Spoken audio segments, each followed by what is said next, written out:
Hello, everyone. I think I'd like to go through the code on my personal computer to give you an idea of how the code works. And with this video, it probably give you more detailed instructions. So, all right, let's get started. First, Vegas Golden Knights, not surprising at all. Go Knights, go.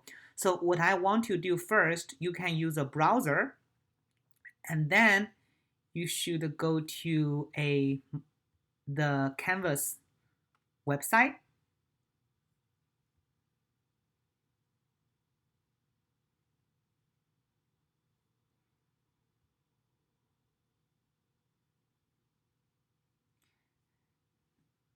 and then you go here. You go to module. What I want you to do here is you go to week 3 under library resources for secondary data and text mining continued. You open this and then download this zip file. So you will download this zip file. What I want you to do is to actually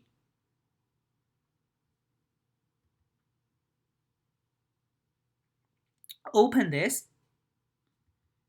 It will give you a folder, and regardless of whether you are using a PC or using a MacBook, I want you to put this from download to your desktop. Okay, so on your desktop, you have a folder called text mining files. So what I want to do next is to open the file and open code for text analysis in R.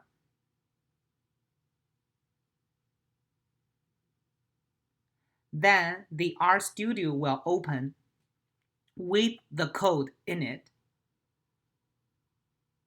All right, cool. So what I want to do first is I want to set the working directory, right? So now I know this whole folder is on the desktop. So you go to session, you click set working directory, choose directory. Then you go to whether you use a MacBook or a PC, you go to desktop, then you click text mining files, then open. You will see all those files are here. And then what I want you to do, one thing I want to point out is here you see this arrow and you see this one is flashing. That means R is not running anything. You only want to run codes one by one once you see this indicating R is not running anything. So now I want to install all the 5 packages. So you highlight those 5, then you click run.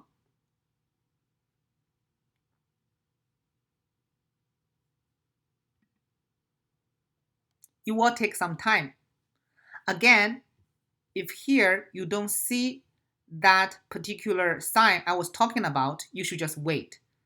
And another signal to let you know R is still running codes or install packages is if you keep seeing this stop sign here, which is basically ask R to pause. If you see that sign periodically appear there, that means the R is still running. So it is installing packages. We need different types of packages. At least we need 5 packages here for our text mining. And now there's no stop sign appear here, and you see this arrow and this flashing signal. That basically means it is already installed. And then we need to call it. We use library, and we run it again. The reason we need to use library basically means, as I said, I already had the packages. Now what I need to do is I need to open the package to use. So now you see this, that means the code is finished running. So now let's install all the data file. Here you should see the data file here. The data we use is focus group nodes compiled. It has to be exactly like that. So if I do this, I just have an additional space.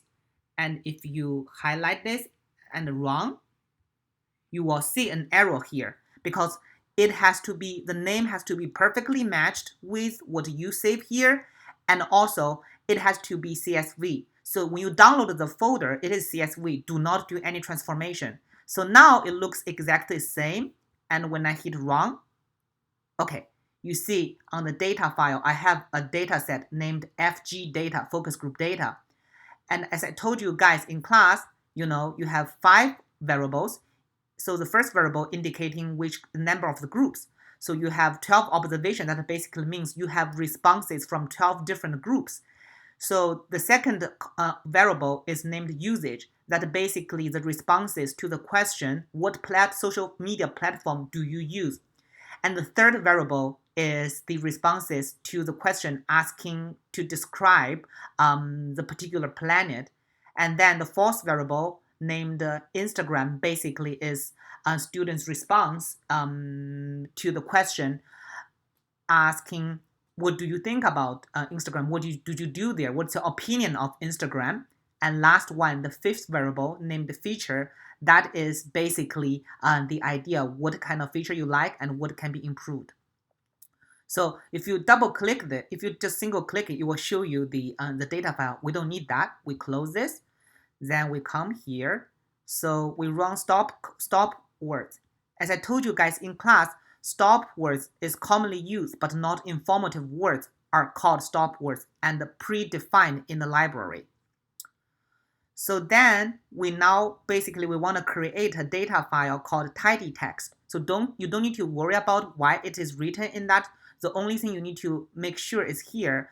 Here I use usage, basically means I'm only extracting all the information from the column, from the variable named usage.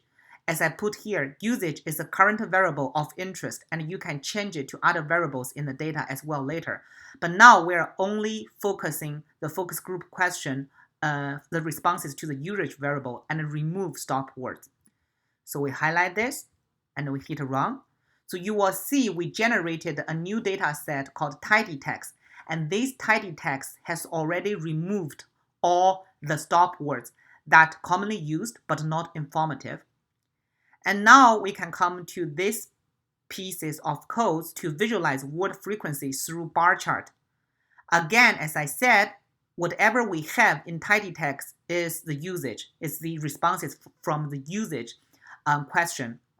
So basically here we visualize word frequency through bar chart to represent the responses to the usage question. So we highlight it and hit run. You will see the word frequency through bar chart. So if you want to make it bigger or zoom, you can click that. You will make it bigger.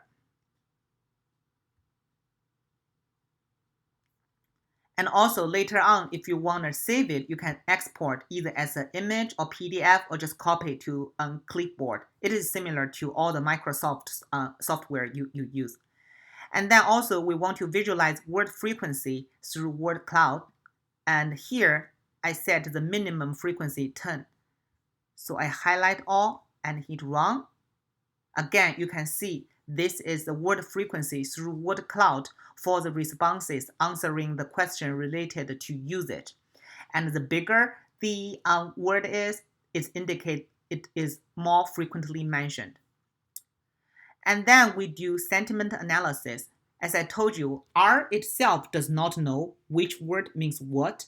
Basically, if this word means positive or negative, R does not know that. And that's why we need to get the sentiments dictionary. So we're going to use 3 different dictionary.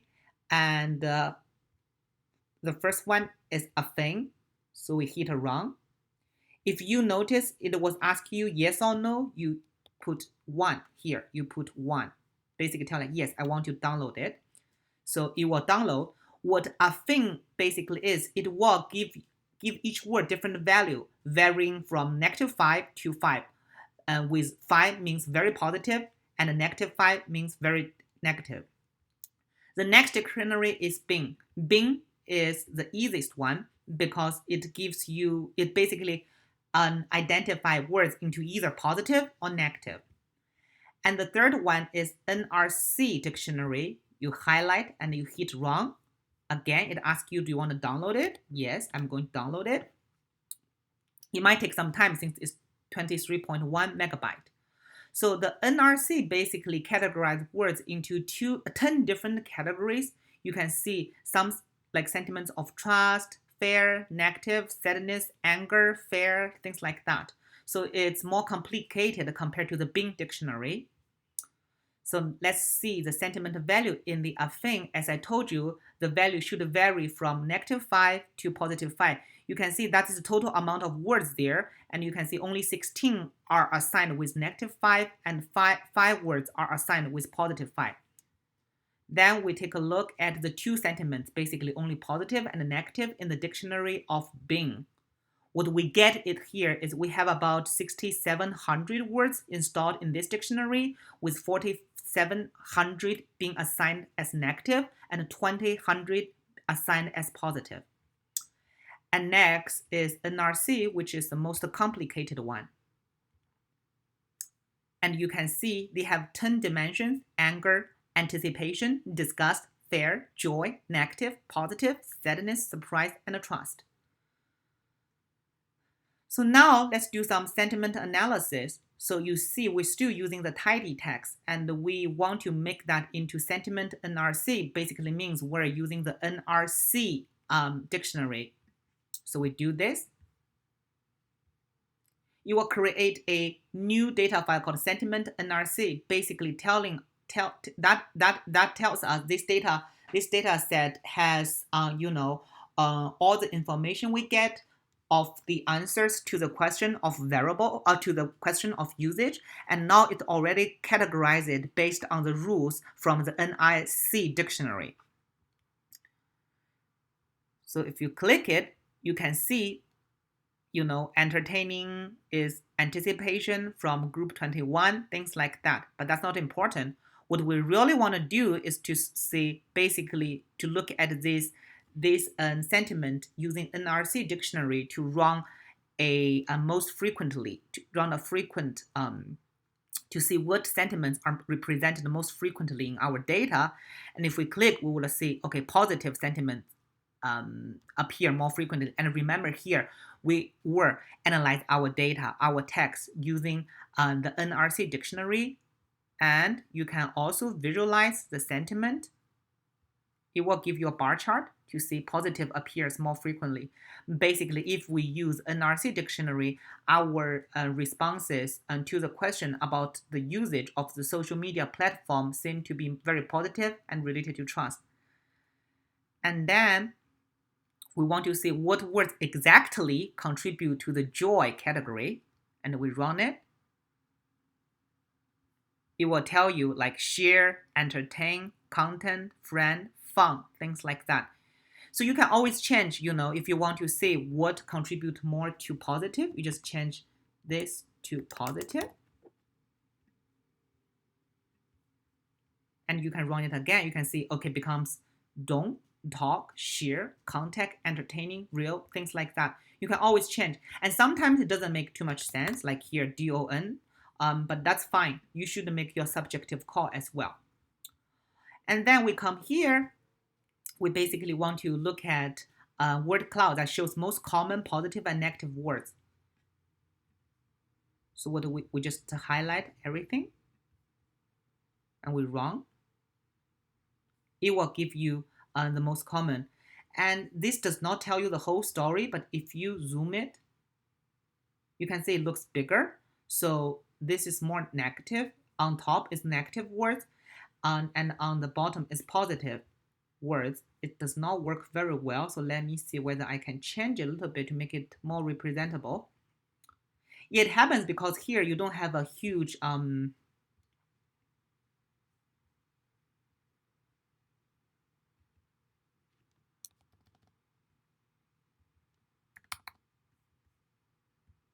you don't have a huge spot here. And also even here on my computer screen is not big enough, but if your computer screen is big enough, you should be able to see negative, the whole package of negative, the whole word of negative here, and the whole word of positive here. That's pretty much it. And here, again, we were using the Bing dictionary, basically categorize words into either positive or negative. So you don't need to worry about that. We can just go through that because I just want to show most common positive and negative words. I think that's about it. So basically, we were looking at the question to usage, but if we want to change, let's see, we have this data. Let's say we want to look at the question to feature instead of usage. I want to look at particular student responses to this question. What I need to do is, you want to clear whatever you already have. You clear all of them. So we can go from beginning. This is the same. We still, give us the data. And then here, the only thing to change is tell R to create a tidy text data file, but not extract the variable of usage. Instead, we do feature. Okay, we do feature. All right, it will give you, now it's feature, it's not usage anymore. And if you do everything, okay, here basically it's all Instagram. The most frequently mentioned is Instagram. That could be because we use 10. If we use 5, we might see something different. I mean, this is not informative enough, but if we do 5, okay, we see something about like feature, posts, social, stories, people, likes, Instagram. So you can see once you change the filter, basically let R to show, the frequent based on some particular criteria, you can see the difference. So now, as we know, if we only do 10, we only see one thing. So let's do 5. That might give us better result. Okay, so it gives us better result here because if we do 10, basically your cutoff is high and you won't be able to see a lot of information there. So you only have Instagram, as I was telling you guys. We can still do kind of text analysis with this, but remember here, whatever we were doing was based on the variable named feature, not the variable of usage anymore. So we create this sentiment NRC, basically giving sentiment value based on the NRC dictionary. And then it will have some different result. And we can do this as well.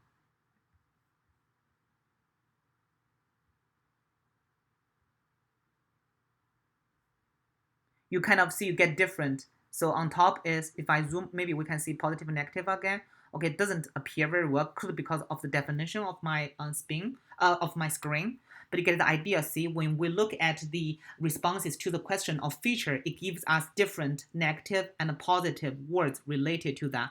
Some are maybe, but we can still see something. See, when we talk about negative about the feature, maybe think it's fake, distracting, weird. Like those are some commonly mentioned words that are negative that people think about of the features of Instagram from a negative perspective.